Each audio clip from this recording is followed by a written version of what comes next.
Praise the Lord. ദൈവം സർവശക്തൻ, ദൈവനാമം മഹത്വപ്പെടുമാറാകട്ടെ. 86 സങ്കീർത്തനം 10 വാക്യത്തിൽ നാം ഇപ്രകാരം വായിക്കുന്നു: നീ വലിയവനും അത്ഭുതങ്ങളെ പ്രവർത്തിക്കുന്നവനുമല്ലോ, നീ മാത്രം ദൈവമാകുന്നു.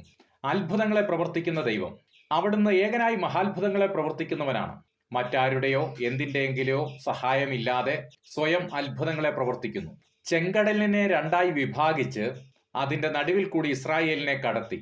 ഒരിക്കലും സംഭവിക്കാത്ത കാര്യം അത് നടക്കുമ്പോൾ അതിശയമായി, ആശ്ചര്യമായി, അത്ഭുതമായി മാറും.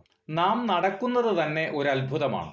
നമ്മേക്കാൾ പ്രായം കൂടിയവർ, നമ്മുടെ സമപ്രായക്കാർ, നമ്മേക്കാൾ പ്രായം കുറഞ്ഞവർ ഒക്കെ ഇന്ന് ഈ ദിവസം കാണാതെ കാലയവനികയ്ക്കുള്ളിൽ മറഞ്ഞു. പലരും പല രോഗങ്ങൾക്കും അടിമപ്പെട്ട് ജീവിതത്തിൽ സമാധാനമില്ലാതെ ആയിരിക്കുമ്പോൾ നാം സമാധാനത്തോടെ ആരോഗ്യത്തോടെ നടക്കുന്നു എങ്കിൽ ഓർക്കുക, അതൊരത്ഭുതമല്ലേ. നാം വന്ന വഴികളിൽ എത്രയോ അത്ഭുതകരമായ കാര്യങ്ങൾ ദൈവം പ്രവർത്തിച്ചിട്ടുണ്ട്. ഇന്നും പ്രവർത്തിപ്പാൻ അവിടുന്ന് ശക്തനാണ്. ജീവിതത്തിൽ ദൈവം അത്ഭുതം പ്രവർത്തിക്കും. ഒരു അത്ഭുതത്തിനായി കാത്തിരിക്കുക. നീ വലിയവനും അത്ഭുതങ്ങളെ പ്രവർത്തിക്കുന്നവനുമല്ലോ, നീ മാത്രം ദൈവമാകുന്നു. അതെ, അത്ഭുതങ്ങളെ പ്രവർത്തിക്കുന്ന ദൈവം. ആമേൻ. ഈ വചനങ്ങളാൽ ദൈവം നമ്മെ ഏവരെയും അനുഗ്രഹിക്കുമാറാകട്ടെ.